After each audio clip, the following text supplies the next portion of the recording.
Instead of that huge white painted cast iron dome, if you can imagine a shorter one, wood with a copper roof, and that copper roof, turning green over time. That's an idea of what the Capitol looked like back when not Jefferson was inaugurated, back when Monroe was inaugurated, let's say. Ceremonial unit, you can All tell right, we've got another video coming up. And we have these great videos that are taking you through. First official actions taken by the newly sworn President of the United States occur in the President's room just off the Senate chamber in the U.S. Capitol. After the departure of the former President and First Lady, the new President gathers there with aides and members of Congress to sign nominations and sometimes memorandums, proclamations, or executive orders. This tradition began in 1981 with President Ronald Reagan. Prior to that time, nominations were often submitted to the Senate on Inauguration Day without ceremony.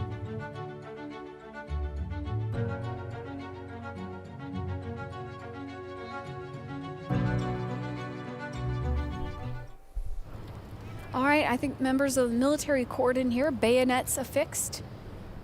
Heading back into the Capitol, you can see a fleet of cars there transporting all these folks. Of course, the ones with the flags on the front there, most likely vice presidential vehicles. The area that they're going towards is the law library.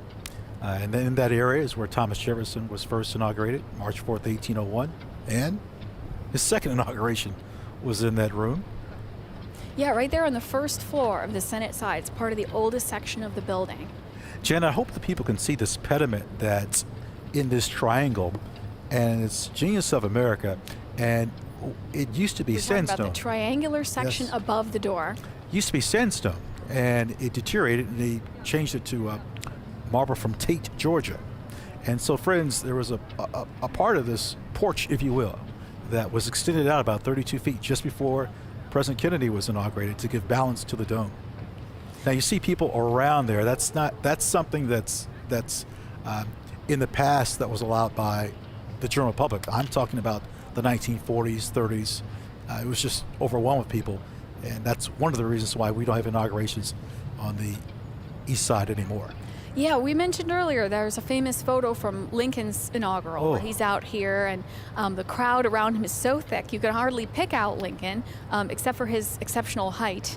And in that photo with him actually is John Wilkes Booth, who attended Lincoln's inaugural that day and said, if I'd had my weapon, I could have had a shot at him. That's how close he was. That would be the last speech he would make. Now, speaking of Lincoln and the Civil War, flanking that door are figures of war and peace in those niches there on either side of the east front door. So again, the east front of the Capitol was the traditional front of the building. The Statue of Freedom on top faces this direction. Of course, you were just discussing the pediment, the sculpture that's there above the door. Of course, there's no part of the Capitol that's not ornate. And there is no back of the Capitol. There's an east front and there's a west front. And I think maybe we need to emphasize that today. So here, everything's happening on both fronts of the Capitol today. Here on the east front, we saw arrivals coming in earlier. We've got departures, the pass and review coming up. And as for the actual swearing in, over on the west front side. All three branches of government. This is shot inside the president's room, folks. Friends, look at these beautiful floors. These are English Minton tiles from Stoke-upon-Trent in England. They're $2.03 per tile. And what you're seeing, I love this camera view, is President Washington's cabinet.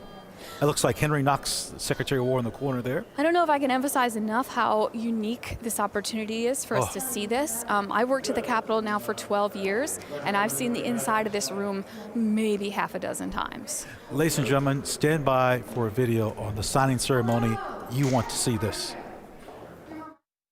The first official actions taken by the newly sworn President of the United States occur in the President's room just off the Senate chamber in the U.S. Capitol. After the departure of the former President and First Lady, the new President gathers there with aides and members of Congress to sign nominations and sometimes memorandums, proclamations, or executive orders. This tradition began in 1981 with President Ronald Reagan. Prior to that time, nominations were often submitted to the Senate on Inauguration Day without ceremony.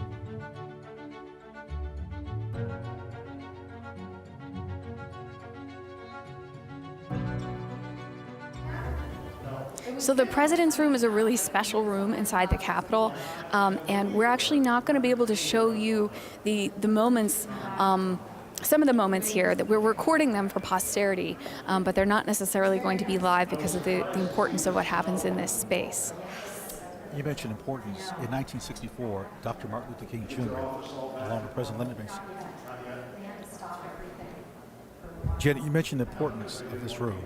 In 1964, Dr. Martin Luther King Jr. and President Lyndon Baines Johnson signed the Voting Rights Act. A little story with this.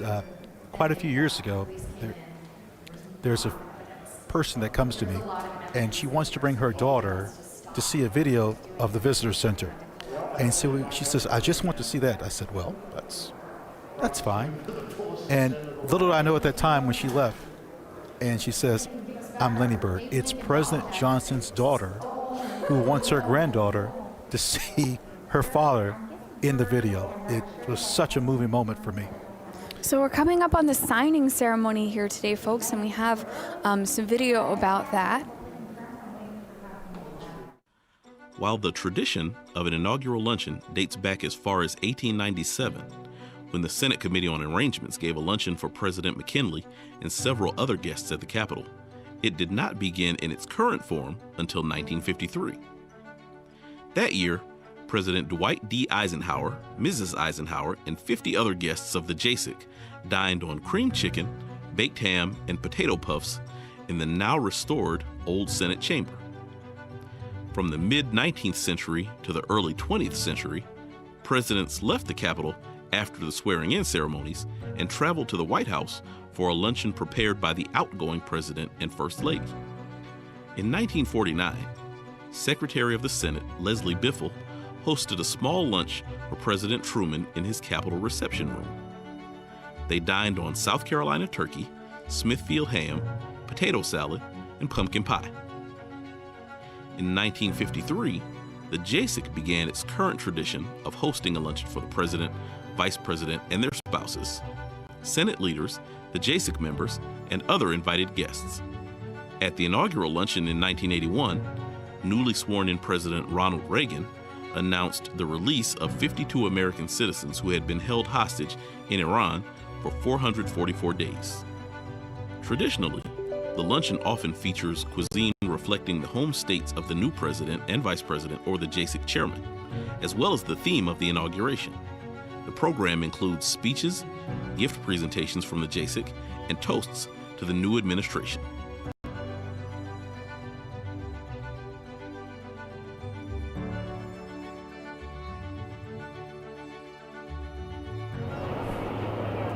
So this is the site of our broadcast today. This is the Russell Senate Office Building, and we discussed a little bit earlier how prior to the early 20th century, the members of Congress didn't have separate offices. They used their desks on the floor of the chambers, House, and Senate, or they used their private homes to store correspondence, research, and all of the paperwork that they deal with legislation. It took some time, but by 1909, we had a building that the senators work out of, and then it's renamed years later after Richard Russell from the state of Georgia. And we're located just outside of the beautiful Kennedy Caucus Room, named after John Fitzgerald Kennedy, Robert Francis Kennedy, and Edward Kennedy. Oh, look at our control room.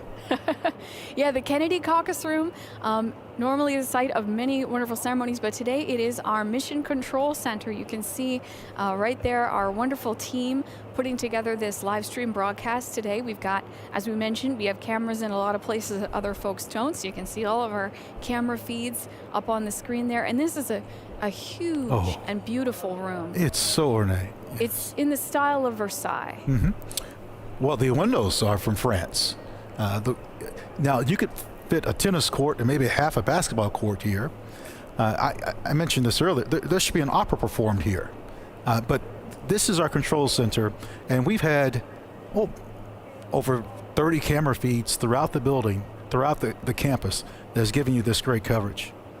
You might have heard a collective gasp from Ron and I earlier when we got that camera view inside the president's room, right? Where right now the president is being briefed, and then there'll also be in a few minutes a little bit of signing activity happening there. It is a beautiful and ornate room inside the Capitol. There really are no unornate spaces inside this Capitol complex, but these are among some of the most beautiful ones.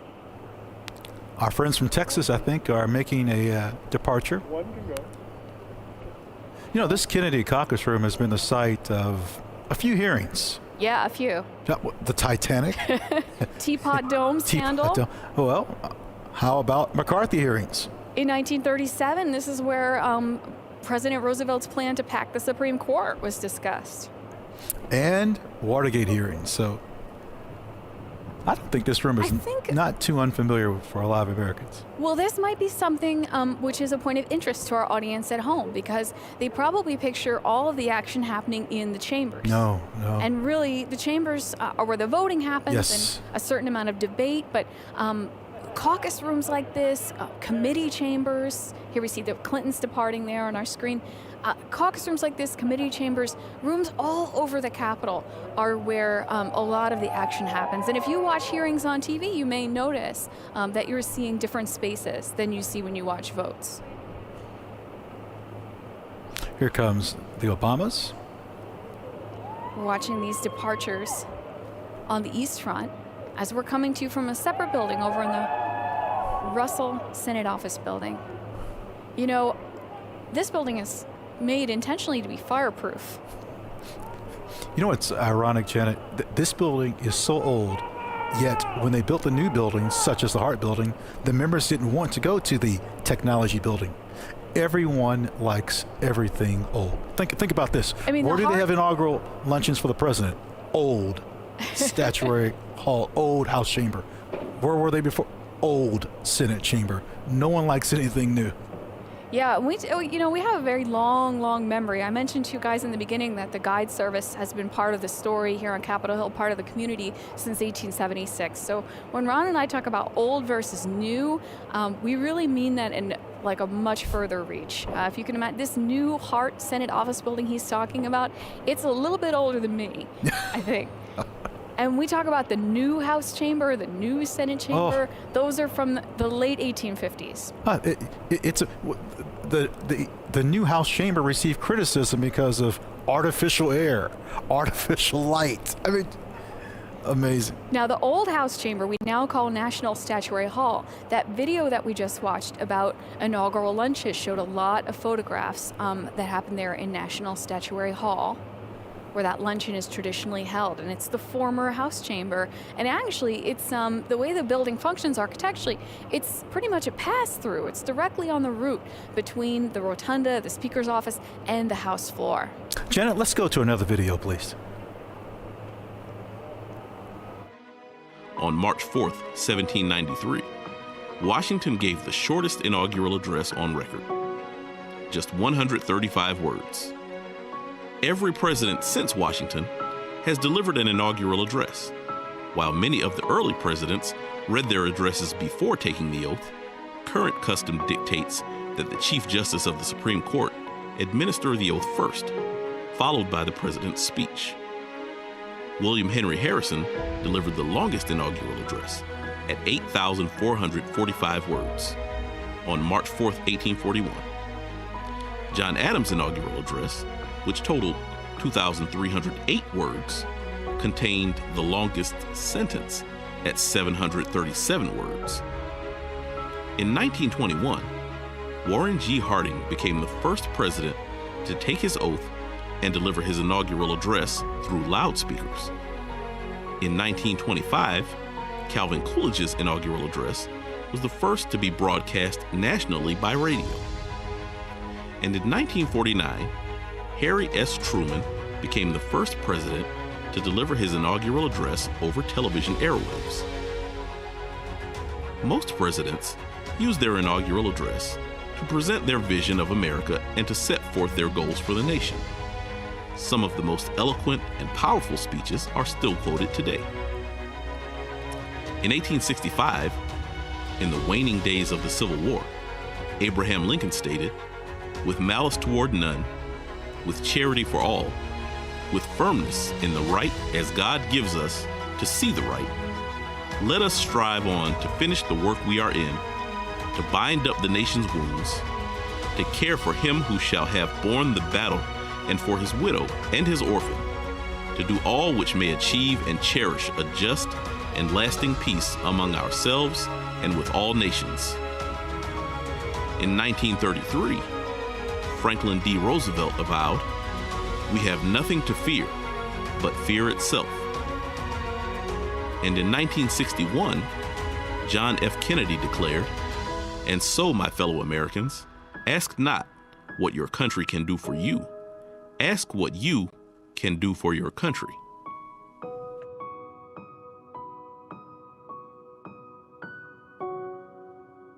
Not only does this JSEC live stream have cameras in places no one else does to give us behind the scenes views, we also have cameras placed in some of the historic spaces so that Capitol tour guides like Ron and myself can give you almost kind of like a virtual tour of the Capitol. So here we are looking down at the rotunda. This rotunda floor, it's about 7,200 square feet, and the angle is giving you a view of a painting. Now, it's called a frieze, and the style is trompe l'oeil. Yes, I don't speak French well. That's French to trick the eye. And then you see this sprawling painting called The Apotheosis of George Washington, painted by a naturalized citizen, Constantino Bermidi, from 1864 to 1865. So if you can imagine this, folks, this is 180 feet above your head. From this angle, it's like you're standing on the floor of the rotunda, except we've got this X-ray vision where we can zoom in and really look at the fresco on the ceiling. Now, fresco means fresh in Italian, and it's painted on wet plaster. This is done actually in place. Well, what we're zooming in on is Mercury. There are Roman, or you can use Greek, classical figures that all teach an American story. And friends, I want you to look at the bag of money Mercury is handing Robert Morris. Now look above Mr. Morris's silver hair, and in between the next gentleman's head, Ed, Janet, can you see a silhouette of another head? Yes, and this is something that we can't point out on tour, standing on the floor of the rotunda, because you'd never be able to see it. So I'm growing hair doing this. This scene was actually dated 1865 by the artist Constantino Bermidi. The gentleman in the black suit, Robert Morris, the financier of the American Revolution. He was called richest in the Revolution. He personally bankrolled a lot of the shoes and weapons and uniforms for George Washington soldiers. And so he's depicted in this scene with Mercury. This is a scene about commerce. Right there between those two gentlemen, there was a third face. If you look between the guy in the black suit and the guy in the brown suit there was briefly painted the face of a gentleman named Montgomery Meigs, who was a captain in the Army Corps of Engineers. And he essentially was in charge of the construction of the expansion of the Capitol Dome. We've talked a couple of times about how there was an old wooden dome on the Capitol, and then it was pulled off and replaced with 9 million pounds of cast iron. Just to guess, when Abraham Lincoln was inaugurated, Bermidi probably didn't paint that day. Just a guess. Constantino Bermidi, you mentioned, he spent 11 months on the scaffolding working on this fresco on the ceiling of the rotunda. And based on the camera views that we have here on this wonderful live stream sponsored by the JSIC, the official hosts of today's inauguration, we can really zoom in and look at it. Again, this is called The Apotheosis of Washington. Washington is one of the stars this painting, although there's a lot of people in it. Yes, to the right of Mercury is Neptune, and he's with the transatlantic cable. As the artist is painting the apotheosis, they're physically constructing the transatlantic cable. By the rainbow is Minerva, representing science, talking to Benjamin Franklin, Samuel Morse, and Robert Fulton.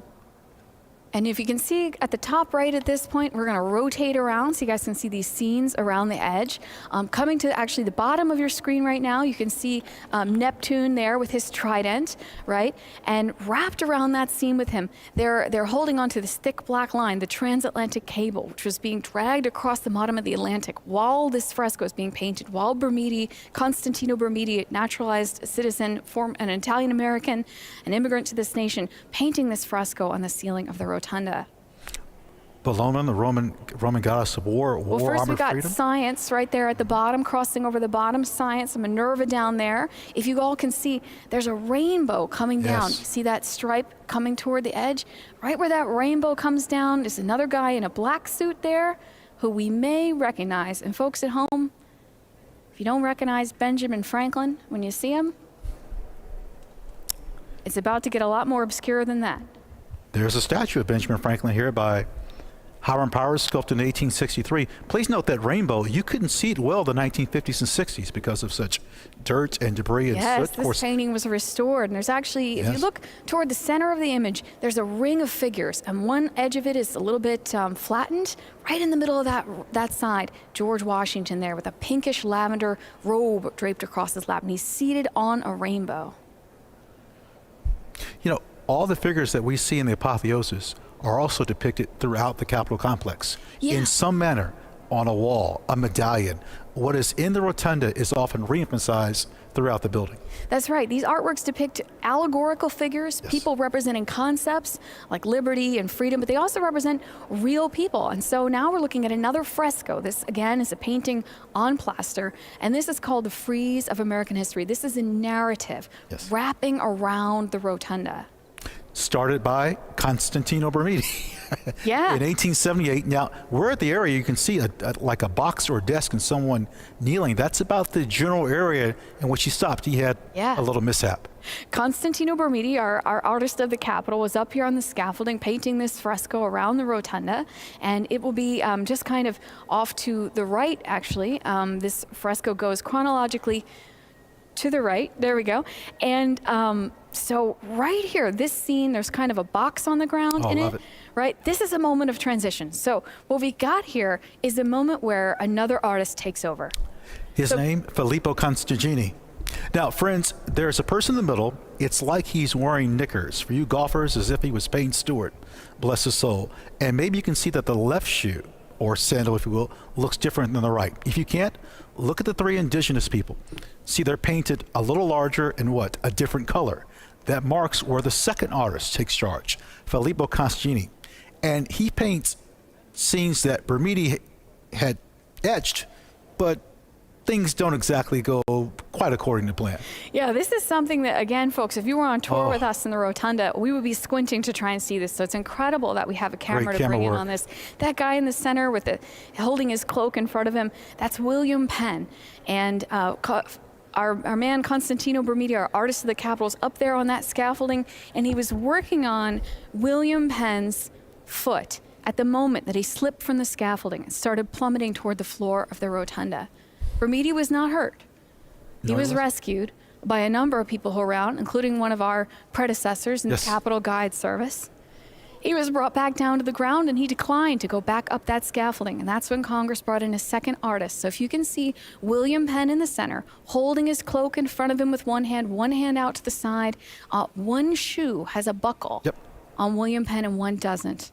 As a matter of fact, the second artist, Filippo Constantini, actually wrote his name under the three Native Americans, but it's next to impossible to see. So we continue these scenes, and we have, look at this, the colonization of New England. So glad that Reverend Beeman referenced the fact that this Capitol is built on land, land of Native Americans, and they are pictured, Native Americans are pictured in some of the artworks in the Capitol, but they appear a lot in this particular fresco. Here we have the colonial governor of Georgia, the first one, William Oglethorpe. That's the scene there, making a pact with the Muskogee Native Americans. So this is a frieze. Now, typically the term frieze refers to a sculptural band around the top, similar to the pediments out on the east front that Ron and I were telling you about a little bit earlier. This one is painted around the inside of the rotunda, and as Ron mentioned, trompe l'oeil. It's to fool the eye. Oh, look, a little bit of sunlight shining in on that fresco right now. So it's flat. I just want to emphasize that in case you can't tell, flat, painted on plaster, shades of, I know it looks like black and white, but it's actually a deep, deep brown to create that 3D effect. Now, down on floor level, I wouldn't say human scale because they're still quite big, but down on floor level around the rotunda, we've also got a series of giant paintings. Oh. This is by John Vanderlyn, and it's featuring Mr. Columbus. The painting size is 12 by 18. To give you an idea about why you should come and visit the Capitol, visit Congress. That door right there is the east front door that we can see the light coming in there. That's that east front door we've been watching. Here it is from the outside. We have paintings that are 20 by 30 if you visit Congress outside the chambers. It's, we could be here until when? The next inauguration.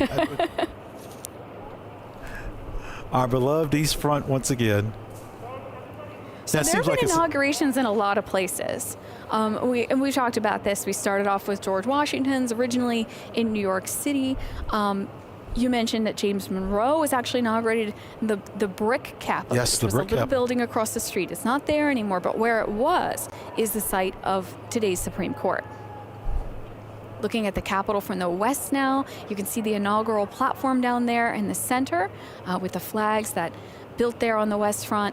So some of what you're seeing, the upper edge is west front that's always there, an expansion of the Capitol in the 1890s, and the Frederick Law Olmsted landscape architect designed the Capitol grounds around it. But then we also have a little bit of extra, which is built every 4 years. When I'm going to say a little bit, this inaugural platform is massive. It takes 177 tons of sand to fill in the fountain underneath the west front so that they can build this platform up over it. Now, Janet, you mentioned platform and over it. At one point, there used to be a berm there, and Olmsted had it taken down, if you will, and they put in this terrace. Oh, look at the Senate side of the Capitol. We have a great view here inside this. We're camera positioned in the Senate connecting corridor, looking at the doors to the Senate chamber there. Now, again, folks, this is a unique view, and actually, if you were on tour with Ron or I, we would be discouraging you from photographing those doors yourself. Those Absolutely, Senate doors. I would. The Yes, United of States course Capitol I Police would. ask us not to have people point their personal cameras straight at those doors there to the Senate chamber. So this is a view that you're getting that no one else has, and we get on almost no other day. That painting on the left is of Senator Robertson from Arkansas, and once again, our beautiful English Minton tiles. Just around the corner, just out of sight, there's a painting of Hattie Caraway, also from Arkansas, Yes. the first woman elected to the Senate. There were women who served in Congress in the early years after their husbands who were members or senators passed away. There was a tradition known as the widow's mandate. But it wasn't until Hattie Caraway elected to the Senate in her own right. We should mention, not far from Hattie Caraway, upstairs is a painting of Senator Margaret Chase Smith from the state of Maine. Yeah, we were talking earlier about how some of these artworks are given Yes. to Congress from individuals or groups. Some of the statues we've seen and some more that we'll see given by various states, but there are also artworks that are commissioned. And here on the Senate side, like we're looking at here, there's a collection of art which depict some of these firsts. Now, friends, we need to be specific about this. We've talked a lot about presidents, but the vice president is the president of the Senate, and there's a bust of every vice president of the Capitol, with the exception of one, Mr. Gore's, which is, from what I hear, it's coming. It's on the way. Yeah, the vice presidential bust collection lines the Senate side of the building, and actually, as the years go by, there's more and more busts, and they appear in more and more places. As a matter of fact, from this angle, not far, is Vice President Cheney's bust. It was dedicated in 2015. Ironically, it was dedicated in National Statuary Hall. What's National Statuary Hall? The old House Chamber. Because what? We like everything that is old. You can see folks with cameras getting into position there. Oh, and we're back on the East Front Plaza here. Now again, underneath that plaza there where you see the folks standing and the cars parked, underneath there, the Capitol Visitor Center, the newest part of the Capitol complex, opened up in 2008. And that's where most folks come through when they come to visit us. Hope we're able to, I'm glad we're able to showcase that the inauguration is more than just the oath of office. It's a day's event. It's prior to January 20th. It's a full day of events. I mean, there are ceremonies on top of ceremonies. The inaugural address isn't a requirement, but it's a tradition. Right. We may someday see a person who declines the opportunity to address. But I was saying earlier, the ceremony almost is how you can track the evolution of technology in our nation, because some of our early presidents, the remarks were quite short. George Washington's very, very short, because there was no television or radio to broadcast it out to the people. It would be printed in the papers. Can you imagine President Lincoln on the East Front? He's got his table in front. There's all types of soldiers around. And I mean, what, maybe 100 guards you could hear? Maybe. And we've seen this year a much less crowded event than this traditionally is. And we've been talking about how when the inaugural ceremonies made the move from outside to inside, from inside to outside, back President Monroe, how many more people came to attend, how many folks would come to watch. So here we are waiting outside of the president's room. It's a little room on the Senate side of the building. And here we go. We got the president and vice president stepping in toward.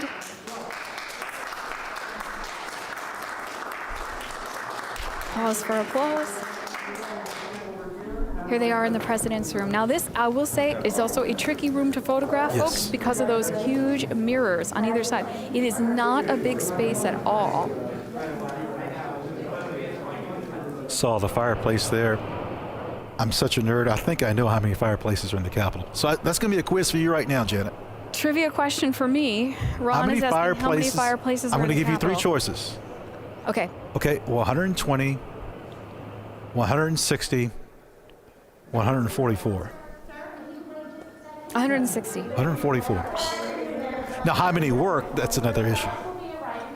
All right, here comes the signing, folks. Before we begin, Mr. President, after you're done signing the documents, when you're ready for the ceremony to end, if you would just give me a signal nod, I'll have press escorted out of the room. Once the press are on the stairs secured, we'll go ahead and be ready to move on to the Ohio clock corridor. Excuse me.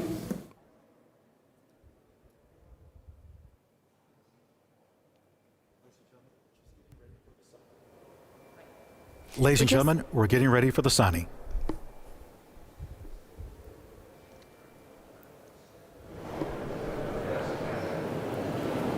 So we can see President Biden here preparing to sign in the president's room. A small room on the Senate side of the Capitol. We have very exclusive access to see this today, the way that we're seeing this. There'll be some parts that we don't get to see, but they're being filmed for archival purposes, for posterity. Again, I want to go back. The reason why we have the president's room, Yeah. George Washington.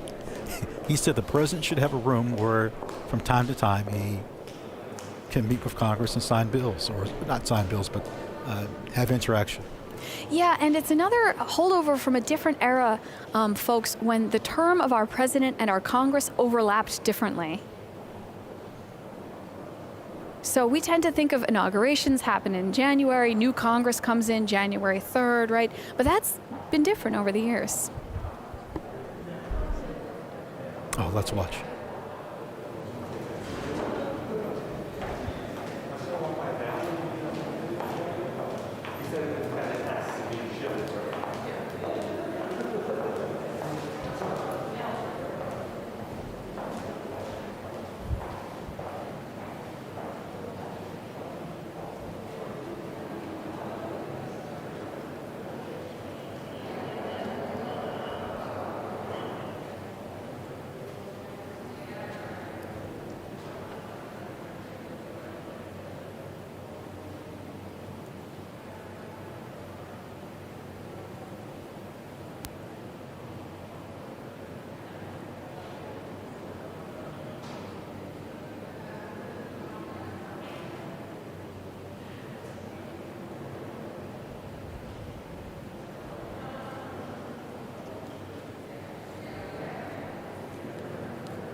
Well done.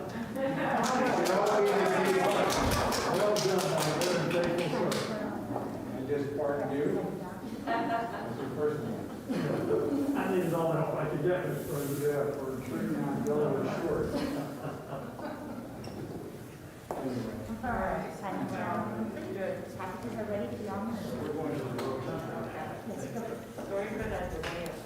So if you don't recognize them, folks, members of the Joint Congressional Committee on inaugural ceremonies gathered there. The JSIC gathered with President Biden and Vice President Harris in the President's Room, the space that we're seeing here. Friends, when they leave this room, they're going towards the Ohio clock. Now, the Ohio clock. Friends, when the president, vice president leaves this room, they're going towards the Ohio clock. Now, the Ohio clock has. Why is it called the Ohio clock? Well, it's interesting. A senator from Connecticut, Senator David Daggett, asked a clockmaker from Philadelphia, Thomas Voigt, to complete it. He does in 1816, but Ohio came to the Union in 1803. I don't quite get it. It's a mystery, and no one knows the Ohio clock. It stands in the Senate hallway, which we're going to be seeing the party passing through soon on their way to the rotunda for the prison building. In these hallways, which are beautifully decorated. Again, if we can call your attention to the floor for just a second. Oh. Minton tiles, they're an encaustic tile, which means that the way that they're glazed is a little bit different than the kind of tile we're used to in our kitchens and baths. They're made in Stoke-upon-Trent, England. They're custom made for the Capitol, hallways lined with these. Friends, don't just think that the members can walk on these tiles. You can. Janet, I think the number one question that's asked of us, how do I visit Congress? If not the question within the top three. And depending on what part of the building you're in, you will likely walk on these tiles. They're not something that's just sacred for the members. No, to the contrary. That's a great point. The one place you'll see the Minton tiles like that is on the first floor on the Senate half of the building, Yes. which we won't be seeing on our cameras today, but we can normally take folks there on tour. The hallways were decorated.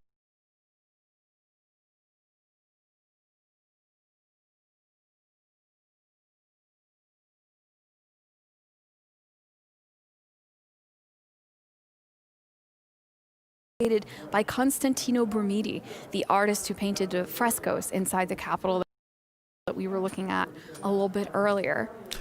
I'm not done with this Ohio clock. So, ladies and gentlemen, there was a person known as the man with the green hat. Yes, during Prohibition, he used to sell alcohol in the House office buildings. It was known he had an office. He was exposed, and he moves to the Senate side. And legend has it, in the Ohio clock, spirits might have been kept in that clock, and members had access to it.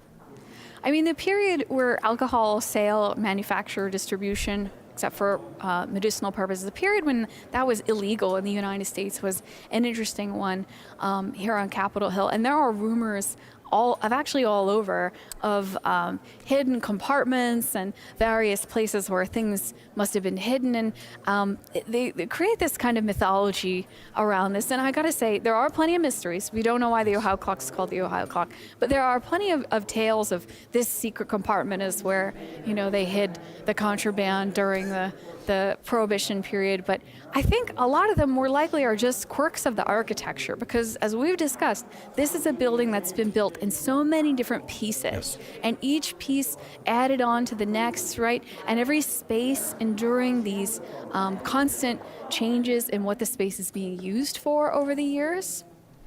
And what's interesting about this room, the President's Room, is it really only has this purpose. Yes. What we're seeing happening in here today, this is essentially, and it's a very small space. I want to emphasize that, folks, because space is at a premium inside the Capitol, and there is no such thing as wasted space or empty offices.